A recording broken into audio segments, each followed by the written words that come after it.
Bharti news, सीधा, सटीक और निष्पक्ष। नमस्कार, बहुत स्वागत है आपका। भारतीय न्यूज़ देख रहे हैं आप। आपके साथ मैं हूँ श्वेता अरोड़ा मल्होत्रा और आज बहुत ही खास मेहमान इस वक्त हमारे साथ मौजूद हैं प्रोफेसर शुचि यादव जी, जो कि चेयरपर्सन हैं centre for media studies JNU में। बहुत बहुत स्वागत करना चाहेंगे भारतीय न्यूज़ पर मैम आपका। Thank you so much. So लगातार जो एफडीपी चल रहा है ma'am, innovative research methodologies in social sciences, और आज जिन मेथोडोलॉजीज़ के बारे में आपने बात की, क्वालिटेटिव और क्वांटिटेटिव से हटकर जो आज आपने बातचीत की, दैट वाज अमेजिंग। और आपको क्या लगता है मैम, क्वालिटेटिव और क्वांटिटेटिव से हटके ट्रेडिशनल मेथोडोलॉजी जो है हमारी, उससे आगे हम किस तरह से अपनी फ्यूचर रिसर्च को देख पा रहे हैं? यू सी, आपके जो रिसर्च मेथोडोलॉजी वर्कशॉप है, इसका टाइटल ही बहुत इंटरेस्टिंग है, which is like bridging tradition with technology. So मुझे लगा कि क्वांटिटेटिव, ऐसे ज़माने में जहाँ एआई इंड्यूस टीचिंग लर्निंग हो रही है, वहाँ स्टूडेंट को वैल्यू एडिशन कैसे किया जाए as far as methodology is concern. And also there has been a problem in academics on the whole that we have been so, हम लोग एकदम कॉटअप हैं कि किस तरीके के वेस्टर्न पैराडाइम से और थ्योरेटिकल मॉडल्स जो कि सही हैं, अपनी जगह पर हैं, दिए गए हैं, but we have not unable to discover and use the research methodology that are present in our own Indian knowledge traditions.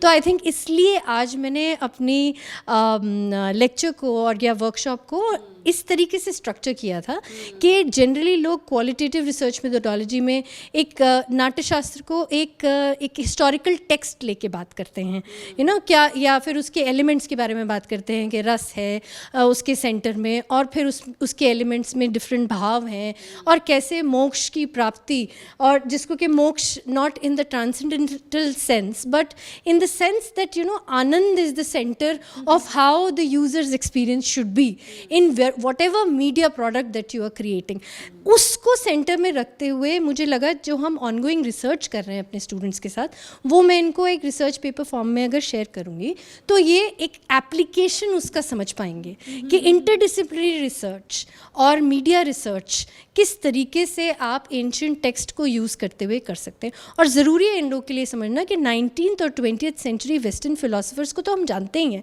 लेकिन क्या फर्स्ट सेंचुरी बीसी के अपने फिलोसफर्स को हम जानते हैं, जैसे कि भरत मुनि और क्या कहते हैं अभिनव गुप्त, जिन्होंने नाट्यशास्त्र एक पूरा ऐसा ट्रिटाइस क्रिएट किया जो एस्थेटिक्स में, मीडिया एस्थेटिक्स में और थिएटर में परफॉर्मेंस के वेरियस यार्डस्टिक्स को कैसे रिसर्च करना है, उसके सारे एलिमेंट्स थे। मेथोडोलॉजी में जो कि बहुत ही ज़्यादा लगता है कि बहुत ही दिमागी काम है, कि बहुत इंटेलेक्ट इसमें चाहिए, कौन सा मेथड लगाएं, किस तरह से रिसर्च को आगे बढ़ाएं, है ना।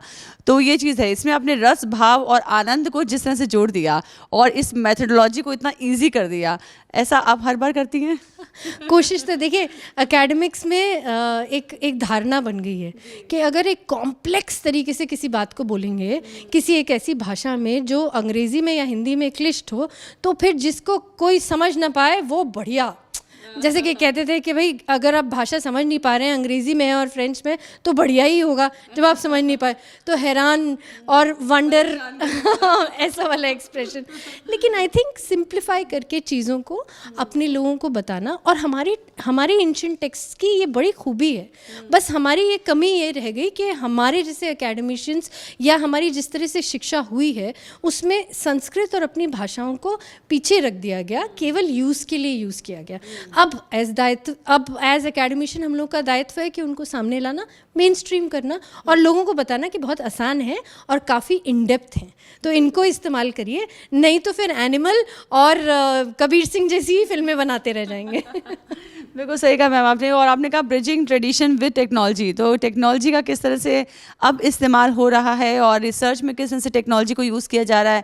एआई की बात हमेशा होती है, तो कैसे आने वाले दिनों में एआई या इस तरह की जो चीज़ें हैं वो कैसे अफेक्ट करेंगी रिसर्च को, या फिर और ज़्यादा हम इसका और अच्छा रूप देखेंगे कि रिसर्च में और ज़्यादा हम कहीं ना कहीं देख रहे हैं कि बहुत अच्छे जो रिजल्ट्स हैं वो निकल कर आ रहे हैं बाय द रिसर्च स्कॉलर्स। देखिए, एक चीज़ तो समझना होगा कि एआई किसी भी आई एम या ए आई एक ऐसी चीज़ हो गई कि ए आई हर चीज़ में.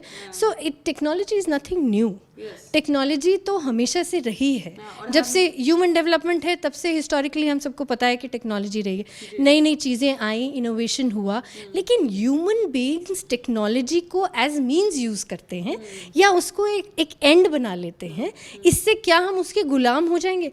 ये तो human intelligence will always surpass artificial intelligence 100%. So इसलिए I think we should not fear.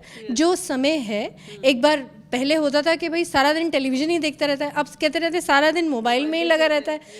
सब चीज़ का एक सैचुरेशन पॉइंट होता है. It's just that how much we interact with the new generation will take us ahead.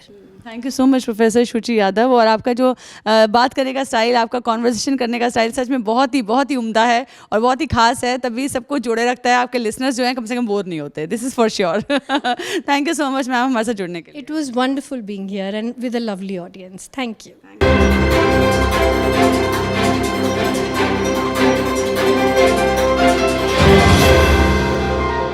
Bharti news, सीधा, सटीक और निष्पक्ष.